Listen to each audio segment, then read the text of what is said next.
I'm holding court, you standing trial. Why ain't I see you round back when I So was the down? cripping started before the football. There's a difference between a member and a banger. Real They're talk. not the same. Real talk. And so I have been a gang member since my 13th birthday. Those same older cousins who were heroes to me used to run me off when I tried to come out there. They run me off. Get up out of here. What you doing over here? They were mean about it too. Just trying to keep me away. Yeah. My 13th birthday was when they stopped doing that. Okay. I'd show up and they notice me and leave me there. When nobody say nothing. Then I got bold enough to grab a 40. Yeah. I got bold enough to grab a joint. Yeah, And I got yeah. bold enough to squeeze a girl's butt or something. You know what I mean? Yeah. Going to the house party and realize nobody cares I'm here now. Yeah. I didn't get ran off. You know what I mean? Yeah. And so that part, the membership part, and represent myself as being from 24th Street that has started years before. And so the banging part, I came home and it was like, we're going to gang bang now. Yeah. And so the spring and summer of 1990 is when it was like, it's on. It's Active. on, it's going down active. Yeah. And got put on and put on something that I was born on.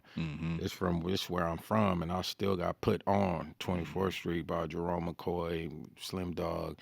These people. I had to fight the big homies. Yeah. And that's difficult enough for itself, but I did that and took on a name and got out there and tried to make that name a name. Were you always X-rated?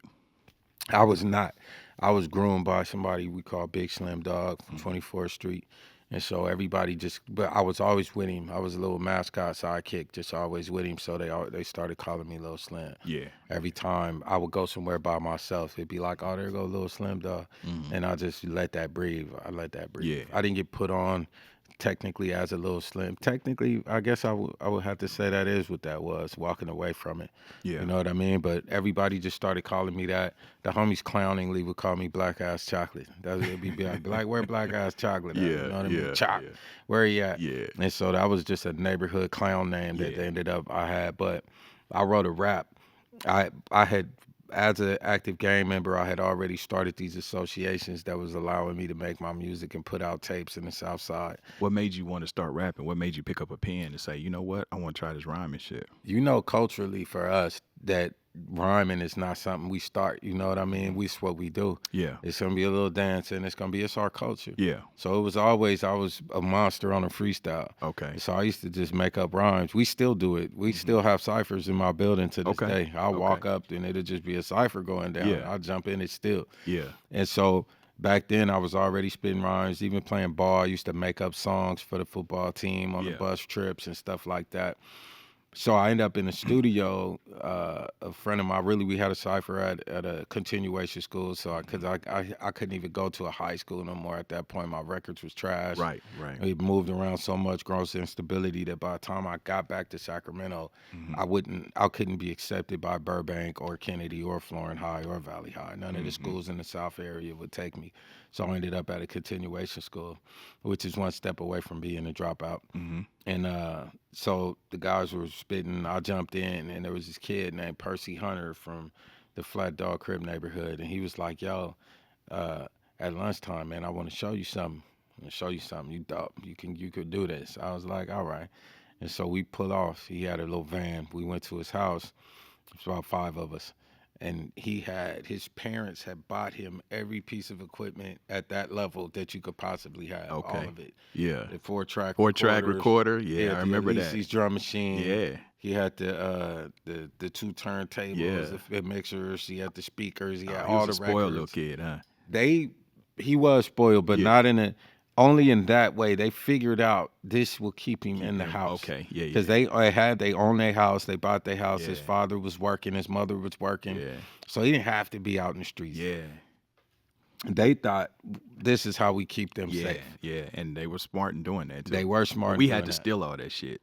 We had that, but we jacked a bunch of niggas. I had to sell dope to get mine. Yeah. You know what I mean? Yeah. So I got with Percy, and me and P ended up doing music, and he produced my first little tapes. And so I really only started writing down the rhymes because I realized they sounded better when they were thought out. So I was freestyling stuff, and I didn't like where I would hear myself mess up because I'm thinking about a word. So timing was an issue.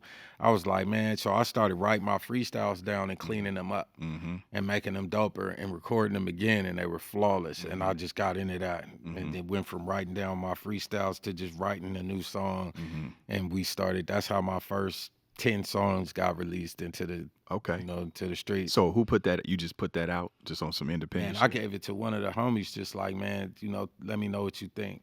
I gave it to a cat named Old Man from PJ Watts. And so he was in the South Side hustling, and he was in this specific little complex that we had. It kind of like the Carter of the South Side. It's one way in, one way out. You know what I mean? You could see everything, police coming from a mile. You know what I mean? It wasn't no surprising nothing over there. Yeah. So it was the best D spot you could think of. And so Old Man, he had all the trinkets and all that. And he was sitting in his Jeep, and he had a system in his Jeep. Everybody knew the Old Man had the system. So I wanted to hear it. And he was listening to it, and he was like, what the hell is, he's like, that's you? Yeah. I was like, yeah, it's me, man. I'm doing my thing. And he like turned it down and was like, man, you good. You're as good as anybody trying to do this right now. You could really do this. The man gave me a bunch of more wild money. He gave me another additional investment opportunity, right? Yeah, right. Yeah, and he told me, take this serious, really do it. And I left that tape with him, and that tape ends up spreading around LA and ends up at swap meets and people making copies of it. And then the same thing happened in the Bay Area. So I had some boys, some of my partners. I was good with Stingy from RBO Posse. Were you X-rated? So I had a line where I said, your girl calls me X-rated when I'm digging her out. Okay. Porno movie position, sticking my dick in her mouth. I just happened to say it. Yeah. And now there's no picture on this tape. Okay. So everybody who heard it started saying, it's X-rated, it's X-rated. Okay. That's kind of how that started. And so, because I really didn't say a name. I kind of just was like, Ray. I call my black ass Chalk. I was a little slim. I would just say whatever I was saying. You know what I mean? But I hadn't defined myself yet. Okay. This is real raw. But you was probably about, what, 14 maybe? I was 15 when I was happening. Okay. Yeah, I was a baby. Yeah. Just doing what I was doing. And then the X-rated thing kind of took on a life of itself where people, I remember that happened to Scarface. Who remembers that Scarface rap name was B-Ack? Yeah. Action. Action. He was DJ Action. Yeah, Brad. Yeah, Brad. He was just Brad. Yeah. And then he called me Mr. Scarface. He said, fuck it, I'm Face. I'm Scarface now. The people decided it. Yeah. It really was just a song. Yeah. There was no his name I remember on the that. song. Yeah, I remember that too. And so it's like we named Scarface off of a song that Scarface made. Yeah. Really as Brad. And so I did the same thing in Brotha Lynch. So Brotha Lynch is the one who said the spelling on your name was like, so Rated. He was like, so it's going to be X-rated. He was like, it's X-rated. That was dope. And so he was like, well, let's do Raided. He was like, you ain't no player, you a gangster.